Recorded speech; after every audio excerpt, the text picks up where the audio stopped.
नमस्कार विद्यार्थ्यांनो, आज आपण इयत्ता 5वी मराठी सुलभ भारती पाठ क्रमांक 17 आमची सहल या पाठाचा आज आपण स्वाध्याय बघणार आहोत. व्हिडिओ सुरू करण्याच्या अगोदर तुम्ही आमच्या चॅनल जर नवीन असाल चॅनलला सबस्क्राईब करा, बेल आयकॉन प्रेस करा. इथे आपला पहिला प्रश्न आहे, एका वाक्यात उत्तरे लिहा.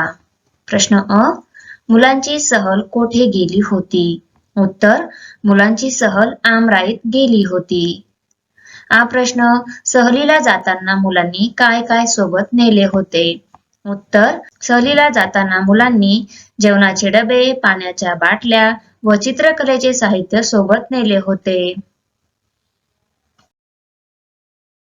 ही प्रश्न, बाईंनी आमराईचा अर्थ काय सांगितला? उत्तर, आंब्याची अनेक झाडे जिथे ओढीने लावून ती जोपासलेली असतात त्याला आमराई म्हणतात, असा आमराईचा अर्थ बाईंनी सांगितला. ही प्रश्न, आमराईमध्ये मुले कोणते खेळ खेळली?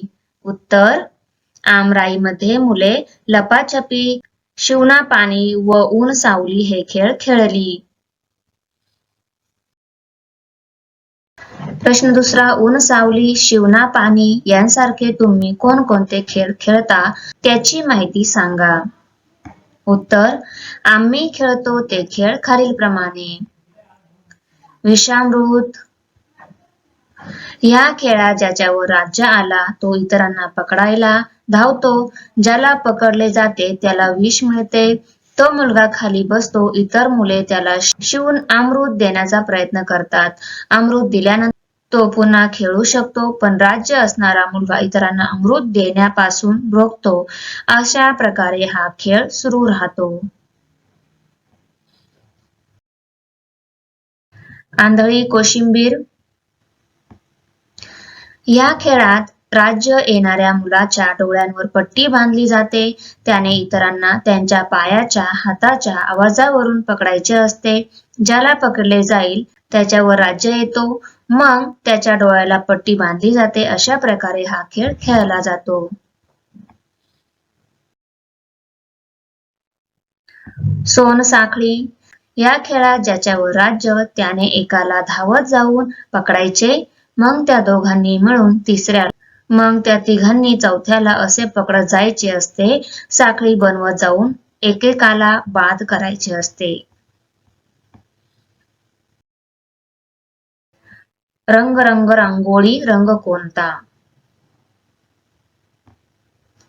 ज्याच्यावर राज्य असेल त्याला इतर लोक रंग रंग रांगोळी, रंग कोणता असे प्रश्न विचारतात. मग तो एकदा रंग सांगतो. इतरांनी पटापट त्या रंगाच्या वस्तूला जाऊन स्पर्श करायचा असतो. स्पर्श करायच्या आधीच एखाद्याला पकडले तर त्याच्यावर राज्य येतो. डोंगर की पाणी, ज्याच्यावर राज्य त्याने डोंगर किंवा पाणी निवडायचे. जर डोंगर निवडले तर इतरांनी पाण्यात राहायचे. मग इतरांनी डोंगरात पाण्यात त्याची नजर चुकून येत राहायचे. जर त्याच्या सीमेत म्हणजेच डोंगरावर असताना त्याने एखाद्याला पकडले तर तो बाद. मग त्या बाद खेळाडूने पाणी निवडले तर इतरांनी डोंगरावर राहायचे. त्याला चुकून पाण्यात जायचा प्रयत्न करायचा. अशा प्रकारे खेळ सुरू ठेवायचा. प्रश्न तिसरा, तुमच्या घरी आंबा व कैरीपासून कोणकोणते पदार्थ बनवतात ते लिहा. उत्तर, कैरीपासून बनवतात असे पदार्थ पन्हे, लोणचे, कैरीची डाळ, कैरीचे सरबत, कैरीची चटणी, किसवंती, मेथांबा. आंब्यापासून बनवतात असे पदार्थ आमरस, आमखंड, आंबावडी, आंबापोळी, आंबा बर्फी, लोणचे, आंबा शिरा, आंब्याच्या पुऱ्या, मुरंबा, आंबा लस्सी.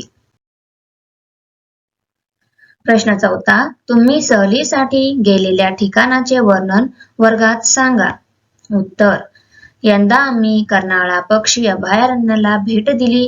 या अभयारण्यात कोकिळ, गिधाडे, बगळे, टिटवी असे खूप पक्षी आम्ही पाहिले. मोर, बिलबुल, घार, पोपट, सुतार पक्षी इत्यादी पक्षीही येथे जवळून पाहता आले. नंतर आम्ही कर्नाळा किल्ला चढलो. उंचावरून खाली पाहिल्यावर दाट हिरवेगार झाडी दिसते. येथील शांत हिरवागार निसर्ग मला खूप आवडला. पुन्हा या ठिकाणाला भेट द्यायला मला खूप आवडेल. वाचा व लिहा. वाचून लिहून घ्यायचं आहे. खाली दिलेली वाक्य वाचा व दिलेल्या 4 रेघांमध्ये वळणदार अक्षरांत लिहा. हे वाक्य वाचून अशीच खाली ह्या लाईन मध्ये लिहायचे आहेत.